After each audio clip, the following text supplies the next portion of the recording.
నమస్కారం. ఏరువాక బులెటిన్కు స్వాగతం. ముందుగా ముఖ్యాంశాలు. అనాస పండ్ల సాగుతో సాధించుకోవచ్చు లాభాలు. పంటలో మెలకువలు తెలుసుకుంటే అధిక దిగుబడులు.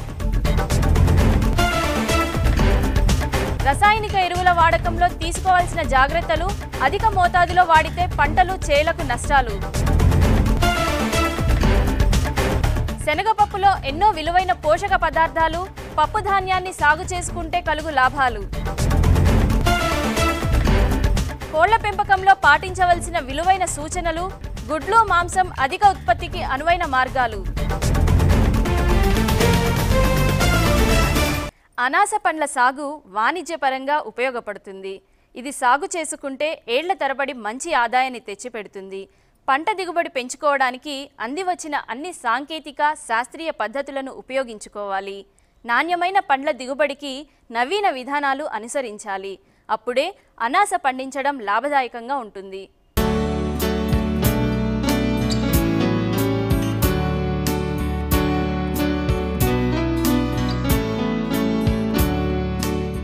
పండ్లలో బహువార్షికాలే అధికం.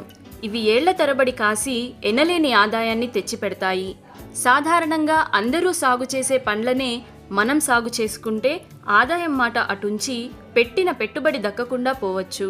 కాబట్టి మార్కెట్ని దృష్టిలో పెట్టుకొని ఏ పండునైనా సాగు చేయాలి. పండ్లలో చాలా రుచికరమైన ఎక్కువ ఆదాయాన్నిచ్చేది అనాస అనే చెప్పుకోవచ్చు. ఒక కాయగా కనిపిస్తున్న అనాస నిజానికి పండ్ల సముదాయం. దీన్ని కాంపౌండ్ ఫ్రూట్ అంటారు. ఇక ఫలంగా కనపడుతున్న దానిలో చాలా పండ్లు ఉంటాయి. ఇవన్నీ ఓ గుత్తిగా మారి ఆ రూపాన్ని సంతరించుకుంటాయి. చూడటానికి ఆకర్షణీయంగా కనిపించే ఈ పండు చాలా రుచికరంగా మంచి పోషక విలువలు కలిగి ఉంటుంది. అందుకే దీన్ని అంతా ఇష్టపడి తింటారు. దీన్ని రసాన్ని ఆస్వాదిస్తారు. ఈ పండ్లను ఆంధ్రప్రదేశ్లోని శ్రీకాకుళం, విజయనగరం, విశాఖ, తూర్పుగోదావరి జిల్లాల్లోని ఏజెన్సీ ప్రాంతాల్లోనే సాగు చేస్తున్నారు.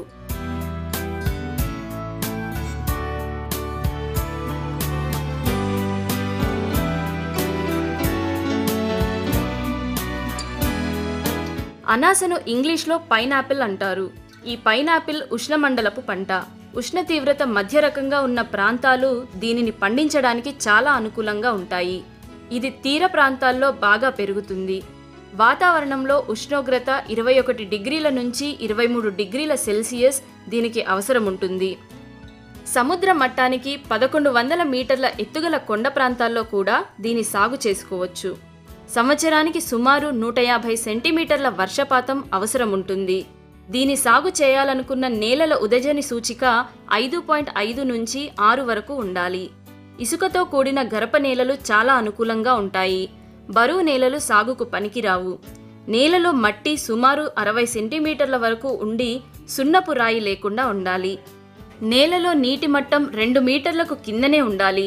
అప్పుడే ఈ చెట్టు బాగా పెరుగుతుంది.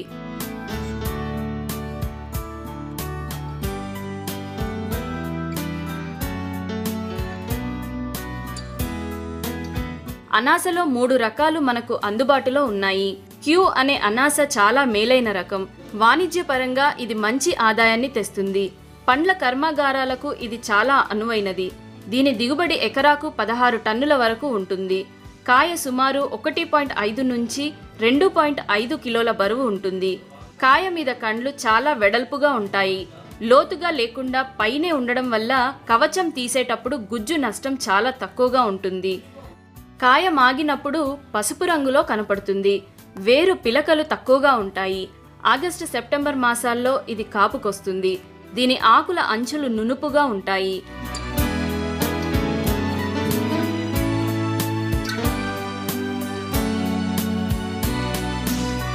అనాసలో మరో రకం సింహాచలం. ఇది ఏజెన్సీ ప్రాంతాల్లో పండించే పైనాపిల్. ఎకరాకు దీని దిగుబడి 10 టన్నుల వరకు వస్తుంది. కాయగుజ్జు లేత పసుపు రంగులో ఉండి ఆకు అంచులకు ముళ్ళుంటాయి. దీని రుచి చాలా పులుపుగా ఉంటుంది. ఇక క్వీన్ అనే అనాసకాయ గుజ్జు ముదురు పసుపు రంగులో ఉంటుంది. ఇది మంచి సువాసన కలిగి ఉంటుంది. దీనిలో పులుపు తక్కువగా ఉంటుంది. తీపిదనం ఎక్కువగా ఉంటుంది. కాయ బరువు సుమారు 2 కిలోల వరకు తూగుతుంది.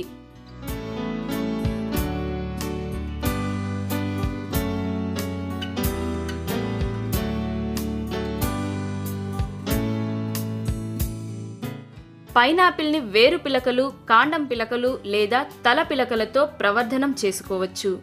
వేరు పిలకలు, కాండం పిలకలు నాటుకుంటే త్వరగా కాయ తొడుగుతుంది. అందుకే వాటినే ఎక్కువగా నాటడానికి ఉపయోగిస్తారు.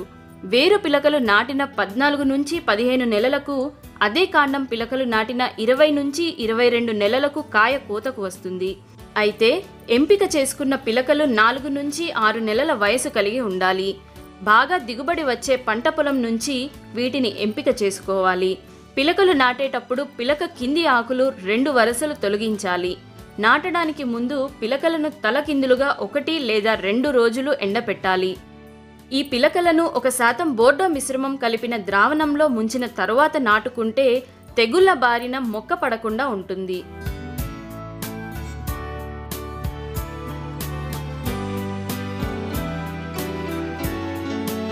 ఈ పిలకలను జూలై నుంచి ఆగస్టు నెలల్లో 2 వరుసల పద్ధతిని ఉపయోగించి నాటుకోవాలి. వరుసల మధ్య దూరం 60 సెంటీమీటర్లు ఉంచాలి. వరుసల్లో 45 సెంటీమీటర్ల దూరం పాటించాలి. మొక్కలను ఎదురెదురుగా కాకుండా ఒకదాని తర్వాత ఒక మొక్కను నాటుకోవాలి. 2 వరుసల మధ్య దూరం కనీసం 1.5 మీటర్లు ఉండాలి. ఈ పద్ధతిలో నాటుకున్నట్లయితే ఎకరాకు 6,000 నుంచి 8,000 పిలకలు అవసరం ఉంటాయి. ఈ పద్ధతి పాటిస్తే 5 కార్మి పంటలు తీసుకోవడానికి వీలవుతుంది. అయితే పిలకలను మొక్కల మధ్య, వరుసల మధ్య దూరం తగ్గించి కూడా నాటుకోవచ్చు. ఈ పద్ధతిలో మొక్కల మధ్య 20 సెంటీమీటర్లు, 2 వరుసల మధ్య 60 సెంటీమీటర్ల దూరం ఉండే విధంగా నాటుకోవాలి. 2 వరుసల మధ్య 90 సెంటీమీటర్ల ఎడం ఉండాలి. ఇలా నాటుకుంటే ఎకరాకు 19,600 నుంచి 21,200 వరకు పిలకలు అవసరమవుతాయి.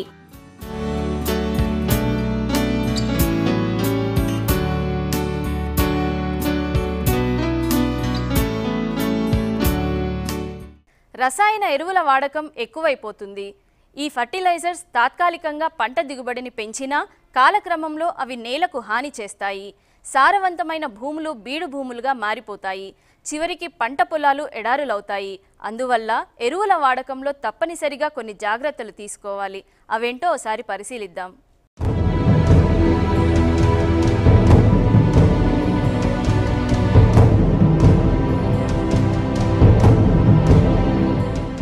పంటల దిగుబడులు పెంచడంలో ఎరువులు కీలక పాత్ర పోషిస్తాయి.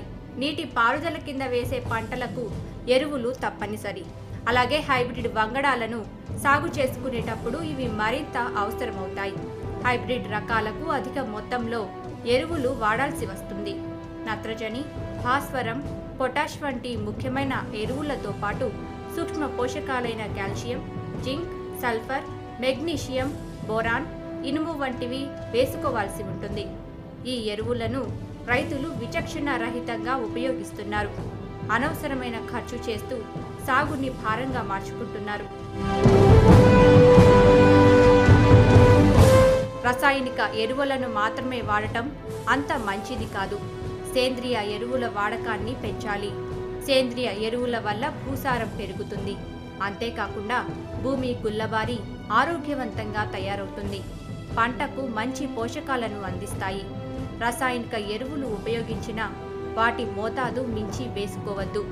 నత్రజని ఎక్కువగా వేసినప్పుడు కొన్ని జాగ్రత్తలు పాటించాలి. ఒకేసారి పూత దశంలో వేయొద్దు. అధికంగా వేయాల్సి వస్తే 2-3 సార్లు వేసుకోవడం మంచిది. నత్రజని త్వరగా ఆవిరైపోతుంది కాబట్టి ఒకేసారి వేస్తే వృధా అయిపోతుంది. అంతేకాకుండా నత్రజని ఎక్కువ వాడటం వల్ల మొక్క ఆకులు ముదురు రంగు, ఆకుపచ్చ రంగుకు మారిపోతాయి. దీనివల్ల పురుగులు, తెగుళ్లు ఆశించే అవకాశాలు పెరుగుతాయి. పంట దిగుబడి తగ్గటమే కాకుండా వ్యవసాయ ఖర్చులు పెరిగిపోతాయి. చాలామంది రైతులు నత్రజని పట్ల చూపే శ్రద్ధ భాస్వరంపై చూపెట్టరు. నత్రజని ఎరువు మోతాదులో సగం భాస్వరం, సగం పొటాష్ వేసుకోవాలి. పంట త్వరగా పక్వానికి రావడానికి భాస్వరం అవసరం ఉంటుంది. భాస్వరం ఎరువు వేసేటప్పుడు దాన్ని పైపాటుగా వేసుకోవద్దు. ఆయా పంటలకు సిఫారసు చేసిన మోతాదులోనే భాస్వరం వేయాలి. ఆఖరి దుక్కిలో లేదా విత్తనంతో పాటు వేయడం మంచిది. భాస్వరం వేసిన చోటే ఉంటుంది, అది కదలదు. మొక్కల వేర్లే దాని దగ్గరకు పోయి పీల్చుకోవాల్సి ఉంటుంది. పైపాటుగా భాస్వరం వేస్తే అది పైభాగంలోనే ఉండిపోతుంది, మొక్కలకు అందకుండా పోతుంది. అందువల్ల విత్తనంతో పాటు వేసుకోవడం అన్ని విధాలా మేలు చేస్తుంది. కొంతమంది రైతులు మిశ్రమ ఎరువులు వాడతారు. మిశ్రమ ఎరువుల్లో నత్రజనితో పాటు భాస్వరం, పొటాష్ కూడా ఉంటుంది. పైపాటుగా మిశ్రమ ఎరువులు వేస్తే భాస్వరం మొక్క కూడా అందకుండా పోతుంది. నత్రజని, పొటాష్లు మాత్రమే మొక్కకు అందుతాయి. దీనివల్ల మొక్క బలహీనంగా మారుతుంది. అంతేకాకుండా మిశ్రమ ఎరువులు చాలా ఖరీదుతో కూడుకున్నవి. మొక్కలకు భాస్వరం అవసరం లేకున్నా వేయడం వృధా ఖర్చే కదా. ఈ ఖర్చుని తగ్గించుకోవాలి. పొటాష్ మొక్కల్లో రోగ నిరోధక శక్తిని పెంపొందించడానికి ఉపయోగపడుతుంది. దిగుబడుల నాణ్యత పెంచడంలో తోడ్పడుతుంది. అన్ని పంటలకు సమతుల్యమైన పోషకాలు అవసరమవుతుంటాయి. కాబట్టి నత్రజనితో పాటు భాస్వరం, పొటాష్ వేయాల్సి ఉంటుంది. ఇది ఆఖరి దుక్కిలో లేదా విత్తనంతో పాటు వేయాలి. అధిక మోతాదులో నత్రజని వాడే వరి, హైబ్రిడ్ ప్రత్తి, మిరప వంటి పంటలకు పొటాష్తో పాటు భాస్వరం అవసరం ఉంటుంది. మొక్కలకు దగ్గరలో 2 అంగుళాల లోతులో వేసినట్లయితే పొటాష్ని బాగా గ్రహిస్తుంది. వెదజల్లిన ఎరువుల్లో చాలా భాగం వృధా అవుతాయి. మెట్ట పంటల్లో వేసినప్పుడు భూమిలో తగినంత తేమ ఉన్నప్పుడే వేసుకోవాలి. అవి నీటిలో కరిగి మొక్కల వేర్లకు చేరుతాయి. మొక్కలు వాటిని బాగా గ్రహించి వినియోగించుకుంటాయి. మొక్కలు బాగా ఎదిగి మంచి దిగుబడులను ఇస్తాయి.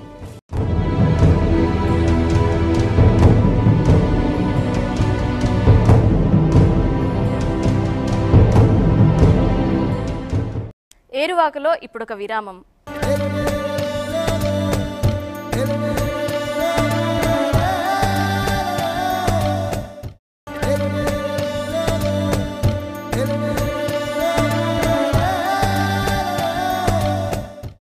ఏరువాక బులెటిన్కు తిరిగి స్వాగతం.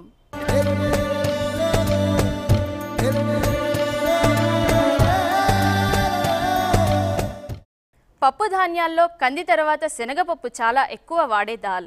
దీన్ని అనేక రకాలుగా వండుకుంటారు. సాంబార్ చేయడానికి ఈ పప్పునే ఉపయోగిస్తారు. ఈ పప్పుతో అనేక రకాల పిండి వంటలు చేసుకోవచ్చు. దీనిలో ప్రోటీన్ శాతం అధికంగా ఉంటుంది. మార్కెట్లో ఎప్పుడు మంచి ధర పలుకుతుంది. అందువల్ల రైతులు శనగపప్పు ధాన్యాన్ని సాగు చేసుకుంటే లాభసాటిగా ఉంటుంది.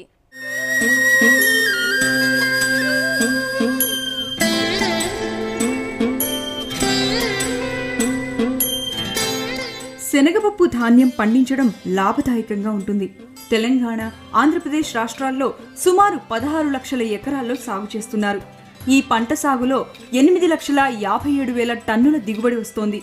సరాసరి ఎకరాకు 5,000 కిలోలు వస్తుంది. ఈ పంటను రబీలో సాగు చేసుకోవచ్చు. అక్టోబర్ నుంచి నవంబర్ మాసం వరకు విత్తుకోవచ్చు. ఈ పంటను సాగు చేయడానికి నల్లరేగడి భూములు బాగా పనికొస్తాయి. నల్లరేగడి భూముల్లో నిలువ ఉండే తేమని ఉపయోగించుకుంటూ శీతాకాలంలోని మంచుతో మొక్కలు బాగా పెరుగుతాయి. ఈ పంట సాగుకు చౌడు భూములు పనికిరావు.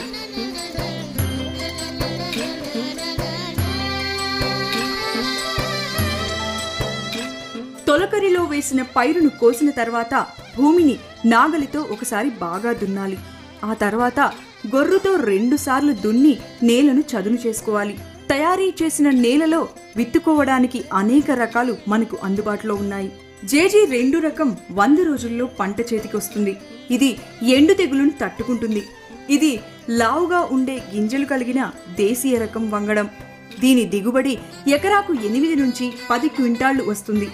ఇక JAKI రకం వంగడం 95 నుంచి 100 రోజుల్లో పంట పండుతుంది. ఎకరాకు దిగుబడి 8 నుంచి 10 క్వింటాళ్లు దక్కుతుంది. ఇది కూడా ఎండు తెగులుని తట్టుకుని పెరుగుతుంది. లామ్ శనగ మరో వంగడం మంచి దిగుబడినిస్తుంది.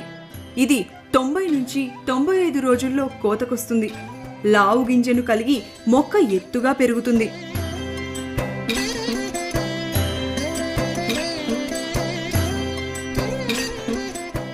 ఎకరానికి 30 నుంచి 40 కిలోల విత్తనం అవసరం ఉంటుంది. ఆలస్యంగా వేసినప్పుడు అంటే నవంబర్లో వేసుకున్నట్లయితే విత్తనం మరో 20% అధికంగా వేయాల్సి ఉంటుంది. లావు కాబూలీ రకాలకు 40 నుంచి 50 కిలోల విత్తనం కావాలి. ఈ విత్తనాలను విత్తడానికి ముందు విత్తన శుద్ధి చేసుకోవాలి. ఎండు తెగులు ఉన్న ప్రాంతాల్లో సాగు చేసినట్లయితే 4 గ్రాముల ట్రైకోడెర్మా విరిడిని వాడితే మంచి ఫలితాలుంటాయి. రైజోబియం కల్చర్ని విత్తనానికి పట్టించి విత్తుకుంటే రైజోబియం లేని భూముల్లో 20 నుంచి 30% అధిక దిగుబడి సాధించడానికి అవకాశం ఉంటుంది. విత్తుకోవడానికి గొర్రును ఉపయోగించుకోవాలి. అలాగే జడ్డిగంతోనూ విత్తుకోవచ్చు. ఒకవేళ పొలంలో పదును తక్కువగా ఉన్నట్లయితే నాగలితోనూ విత్తుకోవచ్చు.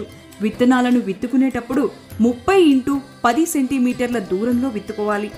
ఎకరాకు 8 నుంచి 10 కిలోల నత్రజని, 20 కిలోల భాస్వరం, 16 కిలోల గంధకాన్ని ఇచ్చే ఎరువులను వేసుకోవాలి.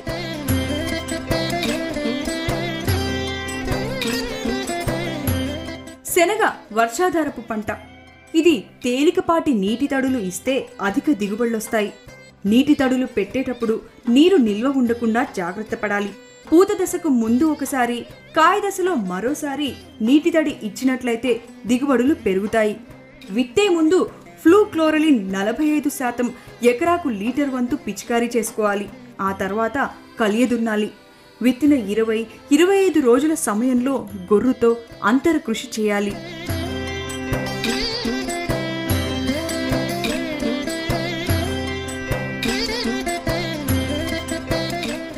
శనగను శనగపచ్చ పురుగులు పట్టే అవకాశం ఉంటుంది.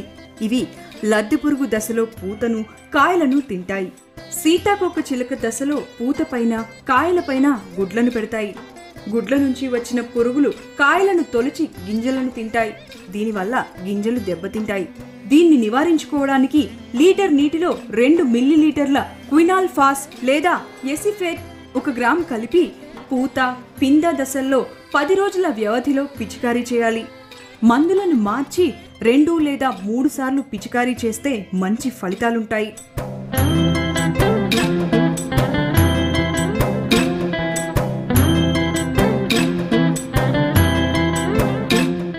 కోళ్ల పెంపకం లాభదాయకంగా ఉంటుంది.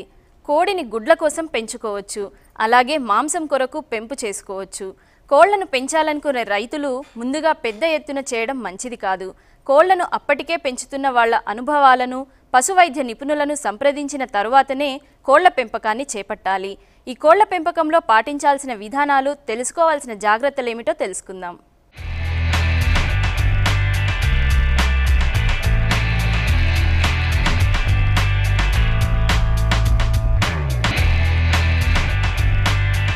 ఒకప్పుడు గ్రామాల్లో కోళ్లను పెంచుకునేవాళ్ళు. ప్రతి రైతు ఇంటిలో కోళ్లు కనపడేవి. పశు సంపద అనేది రైతులకు కలిసి వచ్చేది కాబట్టి రైతులు తప్పకుండా కోళ్లను, మేకలను పెంచుకునేవారు. పండుగలకు, పబ్బాలకు కోళ్లను కోసుకొని తినేవారు. ఎవరైనా చుట్టం ఇంటికి వస్తే కోడిని కోసి వండి వార్చేవారు. అయితే రాను రాను కోళ్ల పెంపకం తగ్గిపోయింది. రైతుకు వ్యవసాయం కలిసి రాకపోవడం వల్ల కోళ్ల పెంపకాన్ని వదులుకున్నాడు. దీంతో పల్లెల్లో కోళ్లు కనుమరుగవుతున్నాయి. అయితే అదే సమయంలో కోళ్లను పెద్ద ఎత్తున పెంచే పద్ధతులు అందుబాటులోకి వచ్చాయి. కోళ్ల పెంపకం ఇప్పుడు పెద్ద పరిశ్రమగా మారింది. వేలాది, లక్షలాది కోళ్లను షెడ్లో పెంచుతున్నారు.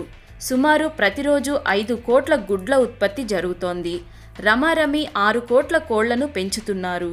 తెలంగాణ, ఆంధ్రప్రదేశ్ రాష్ట్రాల్లో 70 లక్షల కుటుంబాలు కోళ్ల పరిశ్రమ మీద ఆధారపడి బతుకుతున్నాయి. పెరటి కోళ్ల కన్నా ఇవి బలంగా, అధిక బరువుతో ఉండడం వల్ల దీనికి మార్కెట్లో చాలా డిమాండ్ ఉంది. ఉపాధి దొరకని నిరుద్యోగులు కూడా కోళ్ల పెంపకంపై దృష్టి పెట్టడంతో కోళ్ల పరిశ్రమ ఊహించని రీతిలో అభివృద్ధి చెందింది.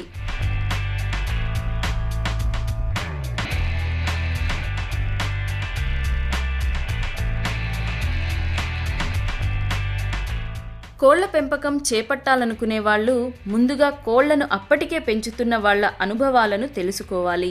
అలాగే పశువైద్య నిపుణులను సంప్రదించాలి. వారి సూచనలు, సలహాలను పాటించాలి. కొన్ని రకాల కోళ్లు 330 నుంచి 340 గుడ్లను ఇస్తాయి. సాధారణంగా కోళ్లు 280 గుడ్లను మాత్రమే ఇస్తాయి. అయితే పెరిగిన సాంకేతిక పరిజ్ఞానం, అందుబాటులోకి వచ్చిన వైద్య విధానాలు కోడిగుడ్ల దిగుబడిని, కోళ్ల బరువును అభివృద్ధి చేయడానికి ఉపయోగపడుతున్నాయి.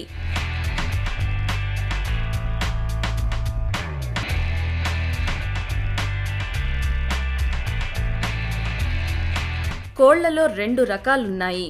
అవి బ్రాయిలర్ కోళ్లు, అలాగే లేయర్ కోళ్లు. ఈ కోళ్లను 10,000 నుంచి 1,10 లక్షల వరకు పెంచుకోవచ్చు. అయితే కొత్తగా ఈ పరిశ్రమలోకి అడుగు పెడుతున్న వాళ్ళు 10,000 కోళ్లను లక్ష్యంగా పెట్టుకొని కోళ్ల షెడ్ని ఏర్పాటు చేసుకోవాలి. 10,000 కోళ్లకు సుమారు 10 లక్షల పెట్టుబడి అవసరం ఉంటుంది. ఈ షెడ్ నిర్మాణంపై పూర్తిగా అవగాహన కలిగి ఉండాలి. షెడ్లోకి గాలి, వెలుతురు పుష్కలంగా వచ్చే విధంగా షెడ్ని నిర్మించుకోవాలి. సరైన ప్రదేశంలో కోళ్ల షెడ్ నిర్మించుకోవాలి. షెడ్ ఏర్పాటు చేసుకునే ప్రాంతం కోళ్లు, గుడ్ల రవాణాకు సౌకర్యంగా ఉండాలి. మార్కెట్కి దగ్గరగా ఉండే ప్రాంతాన్ని ఎంచుకోవాలి. అలాగే విద్యుత్ సౌకర్యం కలిగి ఉండాలి. అలాగే కోళ్లకు నీటి సౌకర్యం అందుబాటులో ఉండాలి.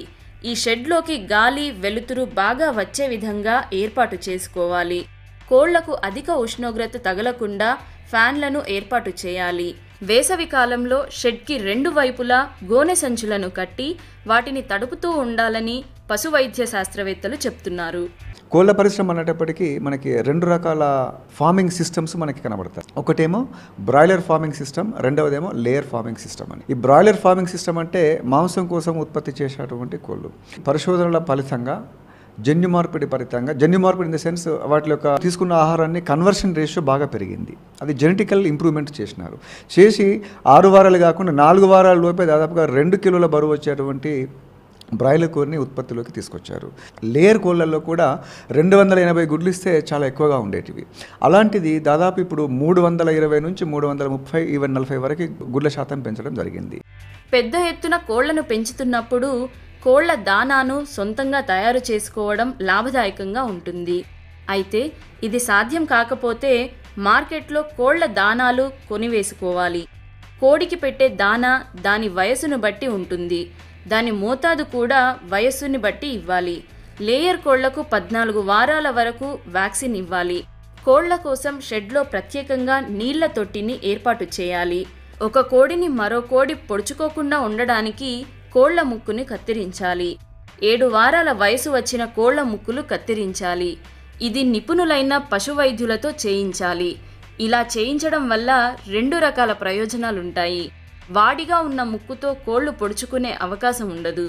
ఆహారాన్ని మొత్తం తినడం వల్ల అవి త్వరగా పెరిగి మంచి బరువును సంతరించుకోవడానికి అవకాశం ఉంటుంది.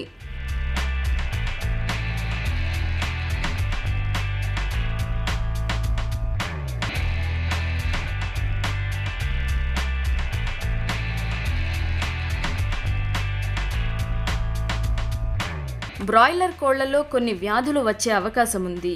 ఏ వ్యాధి లక్షణం ఎలా ఉంటుందో ముందుగానే తెలుసుకోవాలి.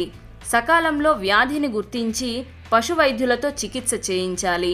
సాధారణంగా బ్రాయిలర్ కోళ్లను పెంచుతున్నప్పుడు చిన్న కోళ్లలో మొదటి వారంలో కొక్కెర తెగులు వచ్చే అవకాశం ఉంది. ఇది వైరస్ వల్ల వస్తుంది.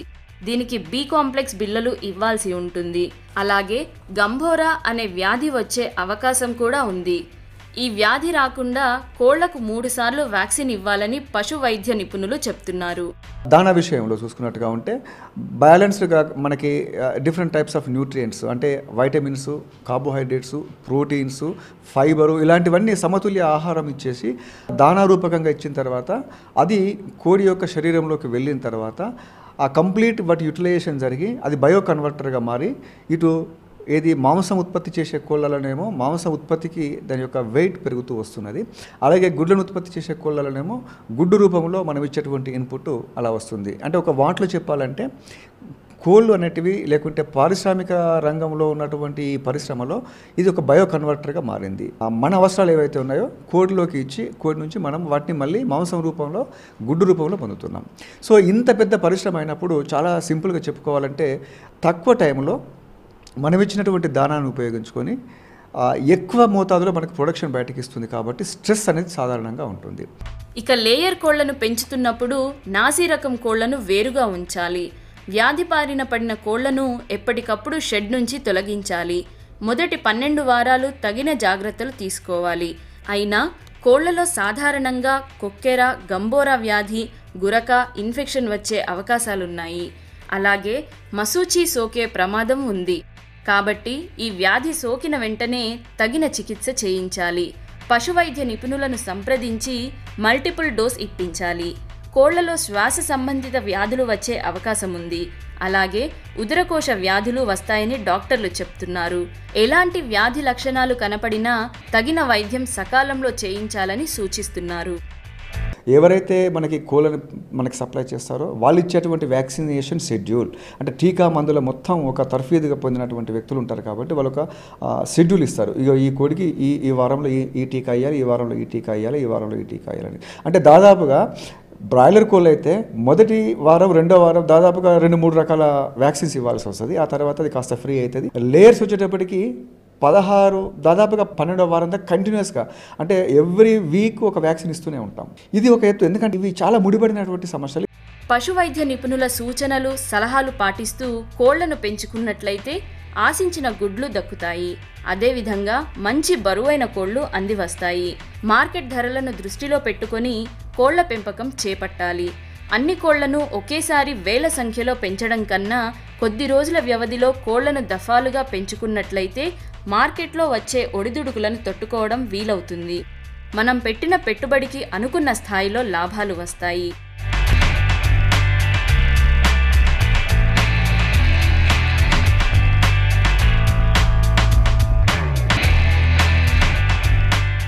ఇది ఇవాల్టి ఏరువాక. రేపు మరిన్ని విశేషాలతో మళ్ళీ కలుద్దాం.